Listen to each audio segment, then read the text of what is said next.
कोलकाता के RG Kar medical college and hospital में शुक्रवार को 31 साल की पोस्ट ग्रेजुएट ट्रेनी डॉक्टर का रेप और मर्डर हुआ। इस भयावह घटना को करीब 5 दिन हो गए हैं, पर जनता का रोष बढ़ता ही जा रहा है और बढ़ना भी चाहिए। लड़की के साथ जिस तरह से दरिंदगी हुई, उसकी तुलना दिल्ली के निर्भया केस से किया जा रहा है। पर संवेदनशील घटना पर जिस तरह पश्चिम बंगाल सरकार रिएक्ट कर रही है, वह कम आश्चर्यजनक नहीं है। बंगाल सरकार के बेहद टालू रवैये का ही नतीजा है कि बंगाल के लोग भड़के हुए हैं। लोगों को ऐसा लगने लगा है कि इस घटना में कोई टीएमसी का बड़ा नेता इन्वॉल्व हो सकता है। इस केस में इंसाफ की मांग को लेकर देश भर में विरोध प्रदर्शन हो रहे हैं, पर इन आंदोलनों में टीएमसी नेता चुप्पी साधे हुए हैं। कोलकाता रेप केस अगर सामान्य घटना है तो फिर टीएमसी के नेता मुंह छिपाए क्यों घूम रहे हैं? टीएमसी की बड़ी नेताओं में से एक काकोली घोष और उनके पति जो आरजीकर मेडिकल कॉलेज के एलुमनाई हैं, पर अब तक इस घटना पर कुछ भी बोलने से बच रहे हैं। टीएमसी के चर्चित नेता महुआ मोइत्रा टीएमसी के टिकट से सांसद हैं। आए दिन मोदी सरकार के खिलाफ सवाल पूछने के बहाने जहर उगलते रहती हैं, पर जब स्वतंत्र पत्रकार अजीत अंजुम ने कोलकाता रेप केस पर उनसे सवाल पूछना चाहा तो उन्हें मोइत्रा ने ब्लॉक कर दिया। यही नहीं, कुछ और पत्रकारों को भी उन्होंने ब्लॉक कर दिया। टीएमसी नेता रेप केस पर कुछ भी बोलने से बच रहे हैं।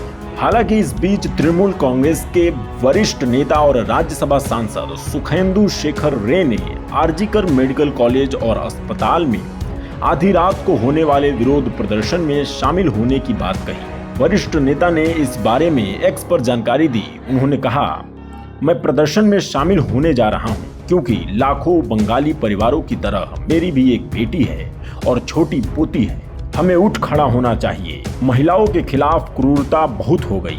आइए हम सब मिलकर इसका विरोध करें। दरअसल तृणमूल कांग्रेस के नेता इस मुद्दे से जितनी दूर बनाएंगे, जनता का संदेह ममता सरकार पर उतना ही बढ़ता चला जाएगा।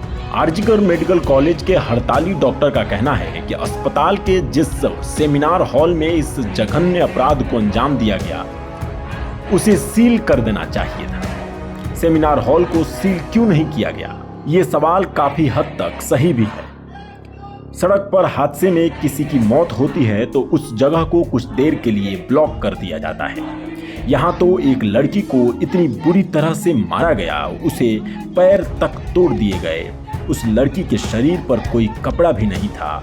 इसके बावजूद घटना स्थल को सील न करना जाहिर है कि किसी साजिश की ओर इशारा करेगा।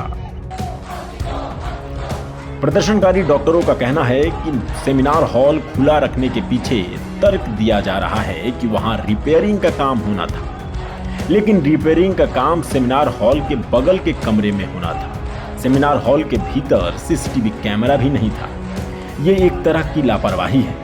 प्रदर्शनकारियों ने सेमिनार हॉल के सामने निर्माण कार्य पर भी सवाल खड़े किए। उनका कहना है कि सबूतों के छेड़छाड़ करने के लिए इस कंस्ट्रक्शन को शुरू किया गया। क्या यह सब अपराध के सबूत मिटाने के लिए किया गया? ऐसे में निष्पक्ष जांच कैसे होगी?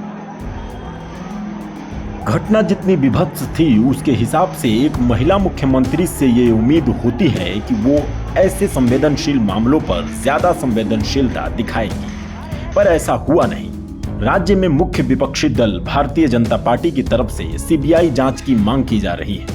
राज्य सरकार चाहती है कि इस मुद्दे को सीबीआई को सौंपकर राजनीतिक रूप से भी बढ़त हासिल कर सकती थी, पर ऐसा न करके सबूतों को नष्ट होने जाने दिया गया। जनता का संदेह इस बात पर भी है। उसे लगता है कि जरूर दाल में कुछ काला है। अगर सरकार 2 दिन पहले सीबीआई को केस सौंपने का फैसला ले लेती तो शायद इस मामले में हाईकोर्ट को हस्तक्षेप करना पड़ता।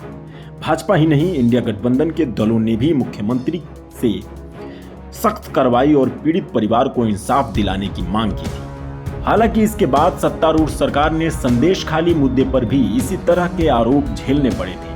शाहजहां शेख की गिरफ्तारी लंबी गुमशुदगी के बाद तब हुई थी जब हाईकोर्ट ने राज्य सरकार की सीआईडी और पुलिस को अल्टीमेटम दे दिया था। फिर भी सरकार ने अपनी पिछली गलतियों से सबक नहीं सीखा, क्योंकि जनता तो वोट दे ही रही है। आपका इस मुद्दे पर क्या ख्याल है और क्या विचार रखते हैं, कमेंट बॉक्स में जरूर लिखें। और ऐसी तमाम वीडियो को देखने के लिए देखते रहिए वी युवा न्यूज।